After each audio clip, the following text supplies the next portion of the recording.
Hi guys, on this episode, I interviewed Annette Brüls, CEO of Medela, the #1 breast pump brand and one of the leading companies in medical vacuum technologies. Annette has over 20 years of experience working at some very well-known medtech companies, including Abbott and Medtronic.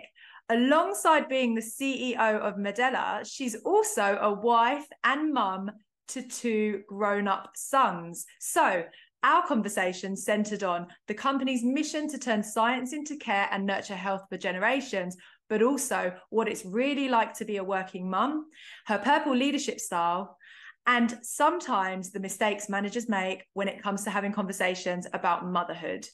Enjoy the episode, guys. Hello, everybody, and welcome to another episode of Career Diaries by Elemed, the podcast dedicated to talking about careers in the medtech industry. And today I have a woman with arguably 2 of the most important jobs in the whole world, that of CEO and mum. Welcome, Annette. Thank you, Elena. I'm excited to be here with you today and have a nice chat about career and motherhood. That's one of the 2 most important. I mean, if you speak to my mum, you know, I grew up with her always saying being a mum is the hardest, the most important job in the world because you're raising the next generation. And I'm really excited to have you on, not only as the CEO of Medela, a company dedicated to empowering the lives of women, but also talking about your own personal story of what it took for you to get to CEO and also be a mum at the same time, which sounds super challenging. So I'm excited to hear about your learnings. So Annette, can you maybe give us a brief intro to those who don't know who Medela is? Can you tell us a little bit about the company? Yeah, sure. So, Medela, a lot of moms actually know it for the breastfeeding products, the breast pumps. But I think we are a leader in medical vacuum. But most importantly, our mission is to turn science into care and nurture health for generations. That's what we are all about. And, we took the opportunity of our 60th anniversary just 2 years ago to recreate this mission and to restate and reconfirm our commitment to nurturing health. And, we are a family company based in Switzerland, but global. So, we have 20 subsidiaries around the world. We're around 1,500 employees. And we really provide solutions in the field of breastfeeding, but also medical vacuum, cardiothoracic drainage, liposuction, professional vacuum system, and negative wound therapy. So it's a very diverse business. It's fascinating because, again, we have this noble mission of turning science into care. So everything we do is scientific. It's based on evidence and it's based on scientific research. But we use that research and that insight to really combine it with listening to our customers, observing natural behavior, and then create solutions that nurture health for generations. And of course, the generations are the babies and the moms that we are supporting in the early stages of life, but also all the way to the later stages of life. When you have had surgery, you want to mobilize your patients soon. You need mobile drainage systems. You might have wounds, chronic wounds that you need to close. So you see our products span over the life of a person. And on top of that, we are family-owned company. So there's generations of the Larsens family who still own this company all today and who are committed to the long term of the Medela as a company. So you see there's multiple aspects to it. And it's quite fascinating because it's a medical device company, but 50% of our business is direct to consumers, where we sell directly to moms. Our biggest customer is Amazon. And the other half is really the more traditional medtech where you sell to hospitals. It's really interesting. And I have to say, I have a personal connection with your company right now, Annette, because my sister is a first-time mum. And I've just turned into an auntie, 2.5 months ago. Congratulations. Thank you very much. Thank you. And I'm literally seeing, she's definitely got one of your pumps, and I'm seeing her journey, and I'm seeing her challenges as well. And that's what inspired me to say, hey, we need to talk more about this. You've got 20 years of experience in leadership roles in the healthcare industry. And one of your most recent appointments before Medela was leading the diabetes services and solutions business for Medtronic. Yes. What was it specifically about Medela that attracted you to this company?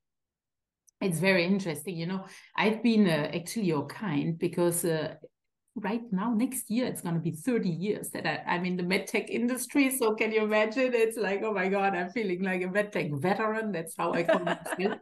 And I've always been in this industry from the very beginning. I'm an engineer by training. And then I started in research and worked all my way through clinical studies and marketing, sales. Anyway, but always in the medical device field. And as you said, the 12 years before Medela, I was at Medtronic in different roles and different therapeutical areas. And at the last assignment was in California, actually in our diabetes business, and was very excited, type 1 diabetes, insulin pumps, sensors, so very, very meaningful therapies.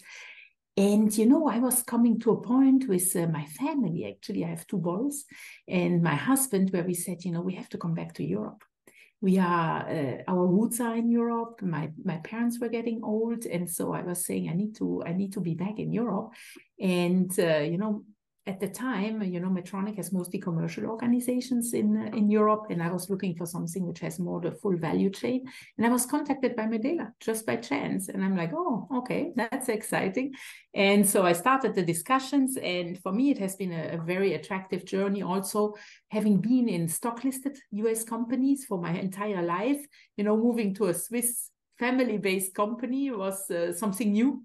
And something exciting. I think we have a very meaningful purpose. And being the CEO based out of Switzerland was just a perfect fit. So I think I was very happy to take that step and never regretted it. And still going strong and clearly doing very, very well. How would you compare the differences between working in a big company, like a big publicly listed company, American organization, compared to a Swiss company? Oh, it's, it's a big difference, right? You can imagine. So I worked my entire life before Medela for, as I said, US-based stock-listed companies. And so coming here, there are a number of differences. Probably the most important one is maybe the long-term perspective of the Swiss family-owned company, right? You can imagine company has been there for over 60 years under the same ownership, fully privately owned and financed. And so there is this perspective of we are here for generations. We're not here for a quarter. We are here to make a difference over the long run, right? So that's a very different approach, which has a lot of positives because it allows you to, look at things over the long term. At the same time, you might not have all the systems, processes in place like an oiled machine like Medtronic. That's the caliber of the people, the systems, the processes has been established in a big size corporation. So that you won't find, of course, in a Swiss family-based owned company. But so it's the 2 sides of the coin, which I think have their pros and cons. And it's just fascinating to maximize, what I learned on one side, and then also, embrace the different way of working. And it's the best of both worlds, right? It's taking, That's how we try to make it, at least. It. Yeah, well, no, for sure. So let's take it personal. Let's go personal now, Annette, if that's okay with you, because you mentioned you've got 2 boys. How old are they? So my oldest one is 23, and my second one is going to be 21. Actually, this coming Saturday. We're going to celebrate his birthday. Okay, well, look, congratulations. And I think that sounds like it's been a very interesting journey, having all these leadership roles, relocating, working on different sides of the world, and raising 2 boys along the way. Talk to me a little bit about your own journey into motherhood. Yeah. I think for me, and that's also something, I get this question a lot, right? So, how do you do this? And we always wanted to have a family, my husband and myself. So there's never a good time, to be honest. I remember I had my first boy, William, back in 2000. And at that time, I just made a transition going from a clinical role into a new marketing role for a new therapy called cardiac resynchronization therapy at the time. So very demanding times. But, there's never a good time to have a child, and so you have to take advantage of where you are as a family and then just go for it. And for me, that has really been the mantra. The second time I was pregnant, I had taken over the role of a country head. And I was the youngest.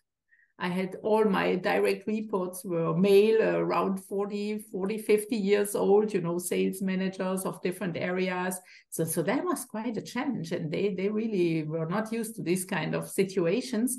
But at the end, I think you have to pursue your path. And you know what? The pregnancy is a great thing. And it's a very important part of your life. And I think I just managed it through. And I always had, I think, good leaders, bosses, always male mostly. I think I only had once or twice a female boss. We're probably going to talk about female in leadership position, but they were very supportive. And I never made a big deal out of this. I always was there, do my work, come back, not. And it was fine. It was totally fine. And I think you could have overthought it and say, this is not a good time. I just took on a new job. I'm just having a new responsibility. But you know what? There is never a good time. So I think you just go for it and then do the best you can.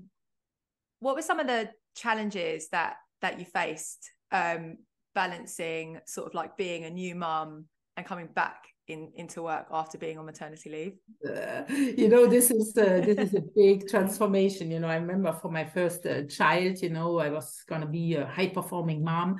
I read all the books. I knew everything what had to be done. And so with my husband, he's also an engineer. So we were like, we were going to do this.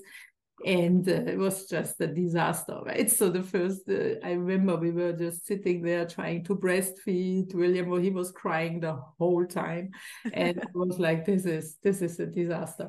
And I think you have to go with the flow. You have to take your time, and step by step, things get better.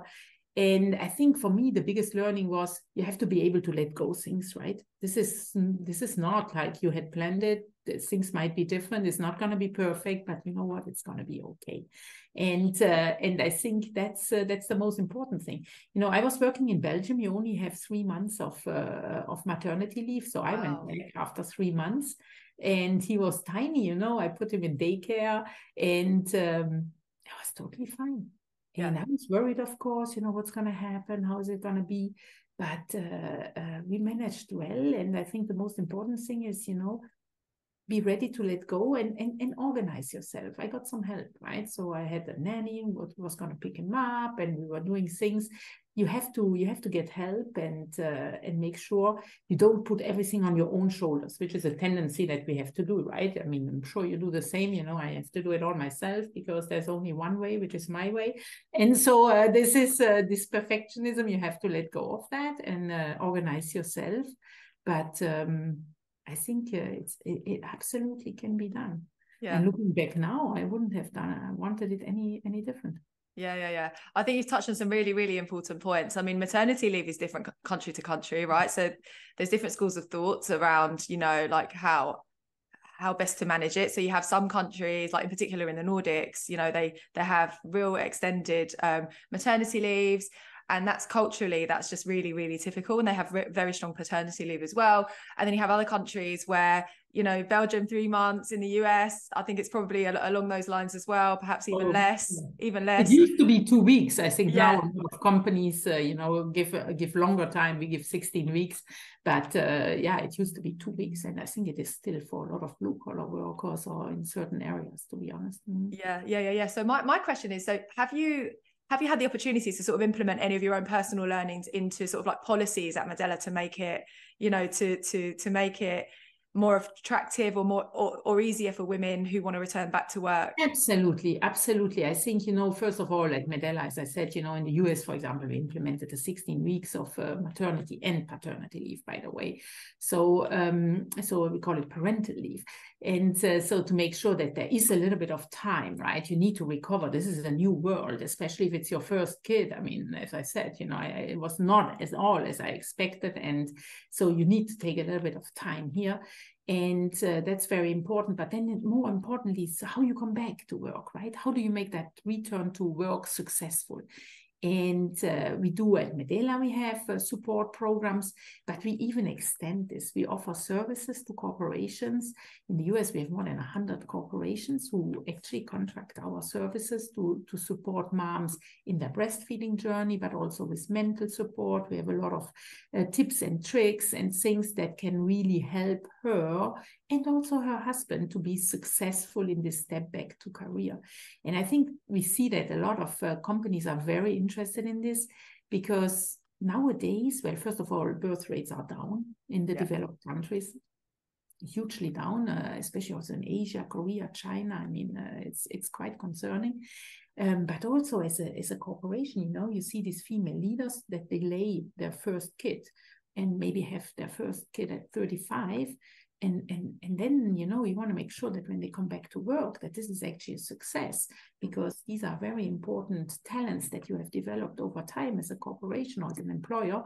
And so people really want to make an effort that this return to work is good for everyone, because if mom is feeling good, then I think she can be healthy, performing at her job and at home. So it's very important to have that level of support, provide breastfeeding spaces, provide the times, but also other support tools to make this a success.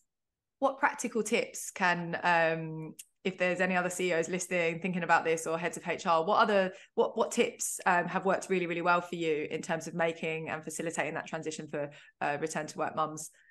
Yes. So I think there's the basic things, right? Make sure that you provide support, make sure that there's breastfeeding space, that there's time for pumping, if that's what moms choose to do, which a lot of moms like to do, of course, to continue to provide mother's own milk to their baby. And then there's, support, as I said, how to get organized. Maybe there's, childcare, other support lists, things that you can do.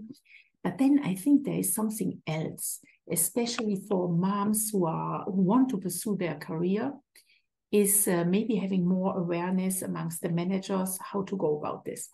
And what I see, there is a little bit of an interesting development that we observe, and you read it in the literature as well, is that managers become overcautious.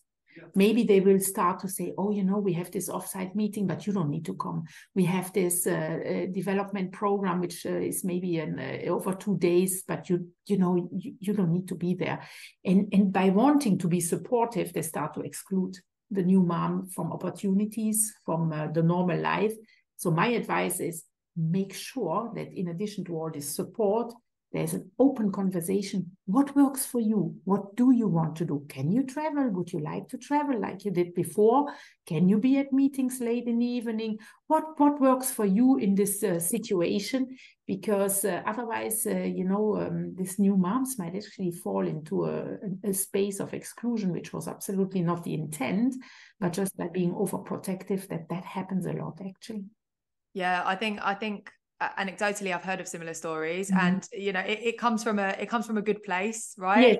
But especially when you're returning to work, and maybe you've got a manager who maybe is a man, not saying that's but men don't physically go through the same physical change, right? So sometimes they might not necessarily know how to approach the topic, but equally other women that maybe aren't mums and haven't lived that experience.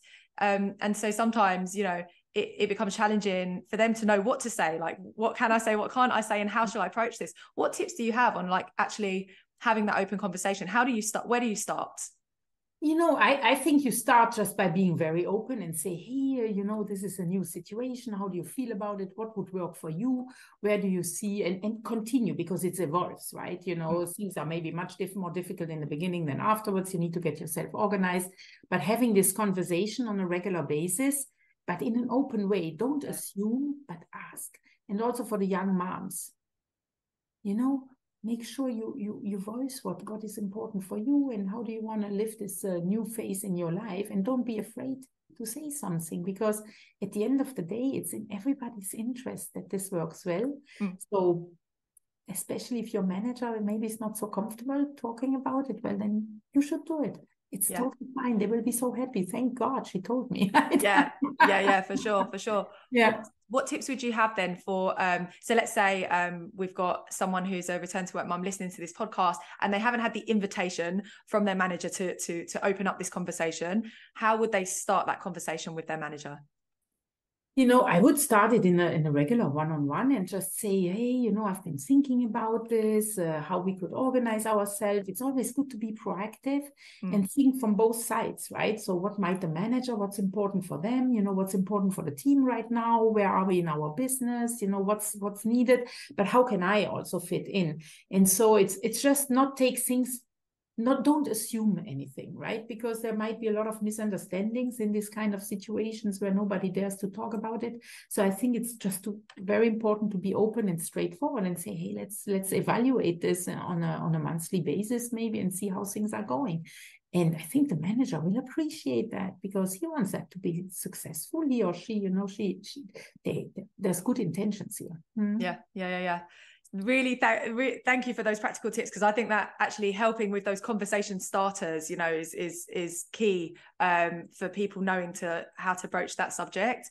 You mentioned something else earlier that was really, I thought, quite insightful, which is this idea of like perfectionism. And there's a lot of literature around how women tend to, and I see it even in recruitment, right? So I tend to see that typically the female candidates are looking to match like 100% of the criteria of the jobs, right? And we don't tend to see that same pattern in men.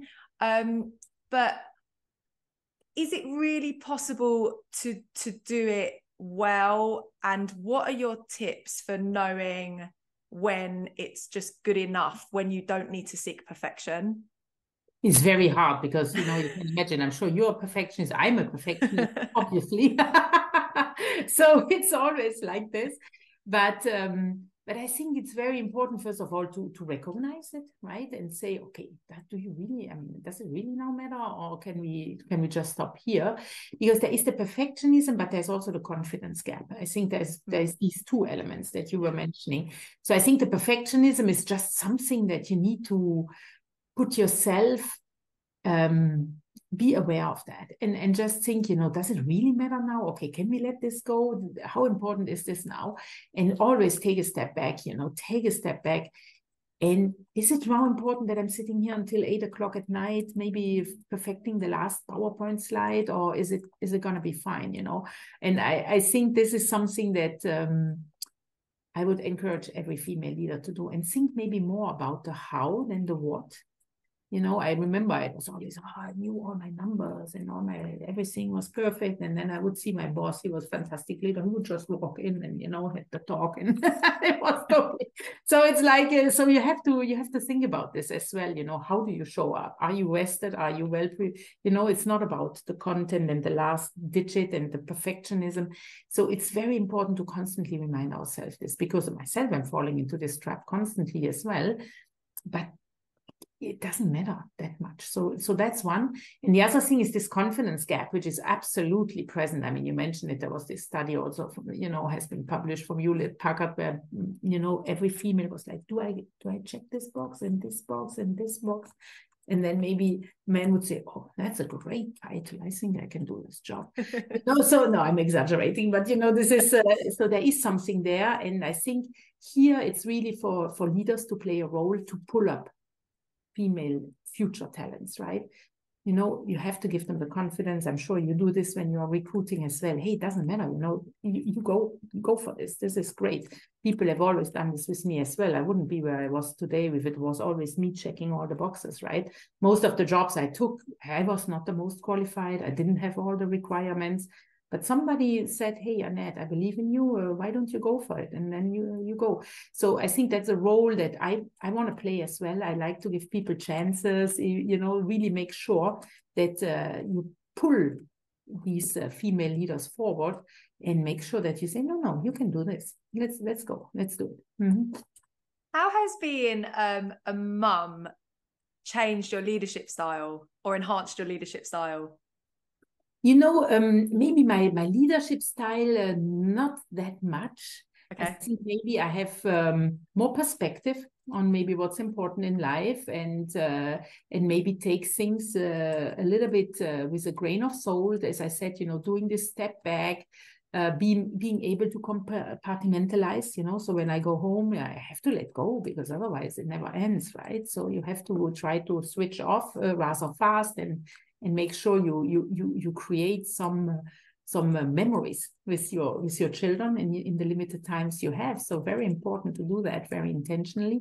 But I think my leadership style has not really changed because of that. I think it's the same. You know, I'm somebody who, you know, I define my leadership style. I call it purple, right? So it's about the people. Okay. Finding the best people. It all starts with people. It's about being united. You know, we are all together in this. The enemy is outside. We are together, and then drive results, right? That's the first three for my team. And then the last three letters are for me. It's all about passion. You know, be passionate what you do, because otherwise your family balance and all the sacrifices are not worth it. And learn every day. I like to learn something new. I like to learn from people. What are they thinking? How is this? And then lead by example, because as a leader, you define the mood of the place, and you define what's happening. It always starts at the top, so you have to remind yourself. So that's my leadership style. But I think what I changed as a mom is putting more perspective, taking a step back, questioning your perfectionism, and really be intentional about the sacrifices, because there are sacrifices. You know, doesn't come for free. You don't have time for yourself, because guess what? You have a big job and then you have a family. So there's nothing left. And so how do you deal with that? And how do you make sure with your family, you compensate it for the time that you are not there, because you're not going to be like a stay-at-home mom. So, you know, we like to travel, the four of us. We really bond a lot. When you move around places, actually, it also bonds the family very strongly. So we have different ways of bonding. But you have to know that, and it has always to be worth the effort. The balance has to be there in terms of the passion and the satisfaction you get out of the job, and what you leave behind on the other side. How do you deal with that sacrifice? So you said, you know, there's like the job, there's the family, you know, and then there's not so much space for you. How do you deal with that? Because I think, you know, I've heard, you know, that actually that's one of the biggest challenges for women who then become mums, is sort of like they sort of lose themselves at a certain point. Yeah, and I think that's reality, because, you know, there's only 24 hours in a day. Yeah. I wish we could make it 36, you know, that would be awesome. But unfortunately, that's not the case. So the job is demanding. That's a reality, right? And then you have your family, and you want to make sure that it's just very important for me. So I think, you know, some women maybe may find the time to carve out some time for themselves, do certain things maybe that they really enjoy. Yeah. I think from my perspective, the most important thing is you have to enjoy the job. Yeah. If you don't, then, you know, the risk of burnout and all of this is very high, because there's not a lot of other things left. So that's why this passion element, if you don't do what you're passionate about, this becomes very difficult. Yeah. So if we talk about women in leadership, because Elemed has recently done a report where we've looked into the roles that we recruit. So we recruit in the technical space, right? Regulatory, quality, and clinical. That tend to be sort of like anecdotally less female dominated, let's say, anecdotally, right? That's been the feeling. But I had a lot of conversations with people, and then they were like, hey, surely you know the answer to that, Eleanor. Surely Elemed knows. And I said, you know what, we're going to do a report. So we pulled a report looking at Europe and the US and by regulatory, quality and clinical. And we sort of just held up a mirror to say, what does it actually look like in terms of gender split? And we were quite surprised to find that overall in these what we call verticals, right, in these functions, there are more women than men doing the jobs, but as soon as you hit VP, the proportion of men to women just completely shoots down, and it's largely dominated by men. Why do you think that is? You know, it's a fascinating phenomenon, and I'm not surprised at all, you know, and you see it in many different areas. You know, as I said, very, very interesting. I was working in type 1 diabetes before. And so that's the world of endocrinologists. Okay. So then you look, you go to the conference and then you look into the room.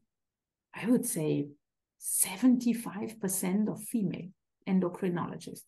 Then you turn around and you look at the podium. Yeah. Who is presenting? Who is the professor? Who is the head of the association? Only men. And you're like, how is that even possible, right? So, but it is a phenomenon, and you see it in many different areas. And I think it comes back to a lot of the things we already discussed, right? There is a confidence gap. Yeah. And that women maybe not raise their hand, you know, don't take the seat at the table when the time is right. And maybe lacking the role models, you know, it's also, you need to create a virtuous circle so that people say, oh, okay, you know, there are other leaders that are absolutely, you know, combining the female aspects, maybe the motherhood or maybe not, but being a female leader on these higher level positions. So I think it's a question of time. This will change because you will see more and more female leaders, because there is a conscious effort, of course, also on the on everybody's mind to really drive diversity, inclusion. But it takes time, and you need to be very intentional about it. You need to pull up the female leader through the ranks. You need to revise your image of what a good leader looks like, you know, because you have this stereotype in your mind, you know, very decisive, strong, knows the way, makes the tough calls. And then if a woman does that, then it doesn't come over so well, right? So I think you have to be able to adjust this. And but I think everybody plays a role there. The future leaders, for really, you know, stepping up, taking a seat at the table, but as finding a mentor, very important, finding a mentor, find somebody who can help you, lift you up. And then for the current leaders to really seek these persons out.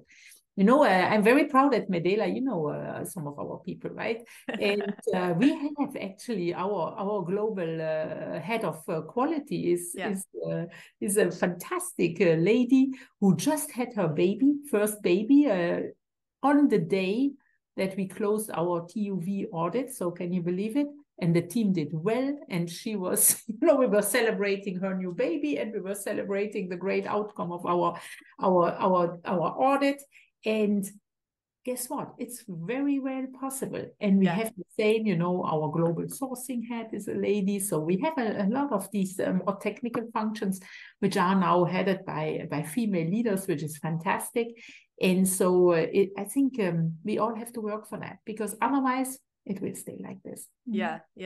And mentorship, that is such an important part, I think. You know, even my own personal story, right? It's like coaches, mentors, people to aspire to, and they don't always have to be female, right? It doesn't have to be that. No. But I think it's just having like those people around you that can, you know, give you that honest feedback and give you those insights and help you unlock what is inside of you. And, you know, as a recruitment company, so something that I really try and do is I'd like to ask the extra question, right? So when I do have someone who I think would be really, really good for the role that says to me, I don't really fit all the criteria, my answer is always like, well, why don't you try? Yeah. You know, I can't tell you how many placements I've made of people that just don't fit 100% of the criteria, but actually honestly, job descriptions are wish lists, right? So actually it's about getting the right person into the company who's actually going to be, who can understand the challenges and help drive that company forward in terms of where it needs to be, not just a tick box exercise on a bit of paper. So I think it's really important. What about for you? So you spoke about mentoring and mentorship. Who's been influential in your career to help you get to where you are today? I have had fantastic mentors, I have to say, and really fantastic bosses as well, who have really helped me to do, to elevate me, to say, hey, you know what, I think you should take this job. And because usually, as you said, you don't necessarily think, oh, I'm maybe not the right one. I don't have all these experiences. But so you have to have somebody who pushes that a little bit and pulls you up. And I've had a number of them, and very inspiring. But to be honest, male, mostly. Because that was just, especially in the medtech arena, when I was at Medtronic, I was the only woman who was a BU president at the time. So that was very interesting. But now I think it's changed. But so there's a lot of very good people who really want to see a change. And, oftentimes they might have daughters, and they would like for their daughters to have a chance. And, so I think there's a lot of support and consciousness that a number of leaders display. And I think we need to celebrate that and really continue to enforce it, but also, again, push female leaders forward and say, hey, it's totally fine. Huh? Again, look at our quality head just had a baby. She's going to come back. It's going to be great. I had another one who is actually leading one of our business units here. She had a maternity break of 8 years. Okay. Wow. So she took the time to say, okay, I need to take care of my daughter. Yeah. And then when she wanted to come back into the workplace, nobody would hire her because people would think, who can, 8 years not in the job. But she's still, I hired her. And she's fantastic, and she has managed so many things. And so I think that's also something where people should think about. It's not because you have been taking care of your family for a few years that suddenly you don't know anything anymore, or you are not capable. So quite the contrary, I think, very committed, very loyal. So I think giving these chances is very important for all leaders, male, female, anyone. Mm-hmm. Yeah, I think that that is one of the challenges and one of the hesitations, that women face after being on maternity. It's sort of like, how do I catch up on what I've missed and keep going at the same pace? And and they lose confidence. They do. So how do you become an employer of choice? How do you become attractive to return to work mums who may have lost that confidence? Like, how do you bridge the gap and speak to them and show them how you're different? I think it's all about, first making that first step, and also looking in the CVs. I see this kind of, I think it's very fascinating. I took a Canadian country head some time ago in my career. She had 5 kids. Right. And then everybody was like, how can you take somebody who has 5 kids? I said, you know what? If she managed 5 kids, she can manage this business.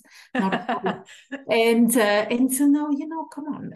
These are things you have to be open-minded about. But I think it's really also about creating role models. And so you have to have a few people that you can also then show, you role model them. We have some mentoring groups as well. We do these kind of things, because when you see, the more you see it's being done, the more you believe it, and the more it becomes actually normal. So I think I'm a big believer in also highlighting and showcasing these role models. Where do you see companies accidentally excluding return to work mums? I think it happens in this being overcautiousness, right? So just assuming, but she had just a baby, so we cannot consider her for this promotion. Right. Well, she first has to take care of the baby. You don't know that. So I think there's a lot of this happening. And even, I see it in all the companies with all the best intentions. I had a case just recently. I'm like, no, guys, come on, that doesn't matter. Let's ask. And yeah, but she's just coming back from maternity leave. It would be unfair to her. No, I said it's unfair if you don't offer the opportunity. That would be unfair. Yeah, but we're going to put too much pressure. Maybe, maybe not. Let's ask. So I think that's very important. And I think, yeah. And it's not about offering only part-time jobs, which you should do as well. We do that a lot. And we have a lot of part-time employees, which I think is fantastic. They come here, they're very motivated, but they are, it's about finding what fits best for that person and for the company, of course. But don't assume, and try things out that are different and new, and we'll find out. Yeah, so really that dialogue is key. That's sort of what I'm taking away from this conversation as sort of like the number one, number one tip.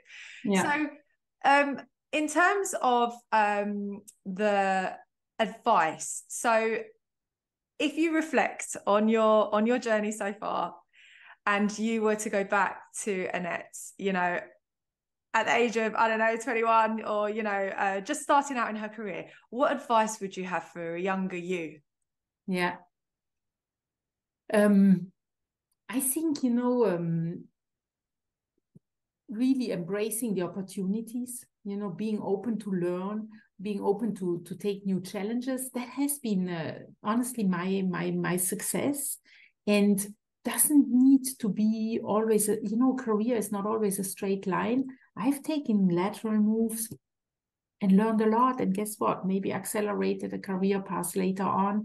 So I think it's all about being flexible, about embracing things, and don't overthink certain aspects. It's again this perfectionism, and don't think about you being a female, because I think some people just also think about it too much. And I think you have to be authentic. You have to take a seat at the table. You have to rely on what you can bring, and not about who you are and are you the best fit. So I think these kind of things, willing to take a risk, embracing challenges, and I think that's my advice. And then especially I've had moments where, I was overwhelmed as well, and where I was thinking, oh my God, I can't do this, and so on. So it's about being able to quickly identify, is this working for me? Is this balance right? And check yourself, and don't want to be this superhero, because guess what? Nobody can do it all, right? So ask for help. And take a break. I think that's what I would advise to people, because a lot of times, the pressure that we put on ourselves, in my case, or at least was usually much more than the pressure that the company or my boss would put on me. I put myself the pressure on, and I think that's good and bad, because when it becomes too much, you have to notice that. So just be conscious of that, and most of the time, this pressure is not needed, and so check in yourself, take a vacation. If this is the time to have your kid, just do it, because time never comes back, and that would be my advice to anyone. And then as I said, just check in with yourself regularly. How do you do your check-ins with yourself? Because you've mentioned that a couple of times. What does that actually look like? What's your process around checking in with yourself? And also, second follow-up question, what are the signs to look for, in terms of, you spoke a little bit about burnout and pressure and it getting too much. What are the things that are the indicators of that? I sense it myself. I'm getting very tense. Things get very intense. And as I think, you define the mood of the place. So you go in a meeting, I'm already intense, this goes very fast, right? And then I can feel like everybody's like, and then this is not a good way to be. And I noticed this especially, if then sometimes a forced vacation came and then everything is like, poof, take a step back. So now I'm thinking about this. I notice, I'm tense, it's time to just take a time off, take a step back, and ask your team, your peers. I have, my HR partner, she's like, I think you it's need a break. intense. And I think that's great, because you want to have people who tell you this, because sometimes when you're in your own circle, it's not so easy to get out of this. But it's important to see the signs. When you start to get really tense, everything starts to irritate you. You're much more irritated than before. Maybe you can't sleep as well as night because you're still thinking about all of these issues. That's the time to take a break. And a lot of people think that's the time to double down because the challenges are so high. But I don't think so. I think it's very important then to say, okay, let's take a step back, because it's not by doubling your effort that necessarily these things go away. So there will always be challenges. And I think it's very important to keep a healthy balance. I'm not perfect at doing this, so don't think that, but I really try to notice that. Yeah. And I think someone once said to me, I can't remember who it was, but like, what brilliant ideas were ever born out of just sitting in a room and sitting at your desk and, doing some work, right? Like, none really. These kind of things, they tend to cut the solutions. I don't know about you, but I find that solutions, when you're really tense and you've got a lot of pressure and you're dealing with a lot of things, often taking that step back and detaching like that and going for a walk, going on a holiday, speak with somebody else, doing something else. Yeah. That's when you tend to just like, it comes to you because you're somehow more receptive to, I don't know, but absolutely. It comes to you, and then because you have it in the back of your mind, but you're looking for something else, taking a step back, and then suddenly things over time, okay, this is a way to do it, and how about this? But it's not easy to take that step back, but I think it's very important. Yeah, absolutely. And this has been a really interesting conversation. I would say I've learned a lot, and I think that you've really shown how it's about being authentic. It's about being who you are and embracing the challenges and just pushing forward. And another thing that I've learned is like, good enough is okay. It's not about perfectionism. It's just about good enough. And I think we need to keep sight of that. Because you're good enough is probably already much better than what most of the people are doing. So let's not forget about that. Yeah, absolutely. And dialogue, right? Communication is obviously do not key. Assume. Yeah. One final question I have for you, which is the one that I like to leave the episode on, and that's, what is the legacy that you want to leave on the world? Oh, that's a big one. I think I'm passionate about the sector we are in, and being able to know that through my work somehow I've contributed to improve the lives of so many people is something that I find a very strong legacy. And that's why I'm also in the medical device sector, and that Medela, our most important number is the number of customers we serve.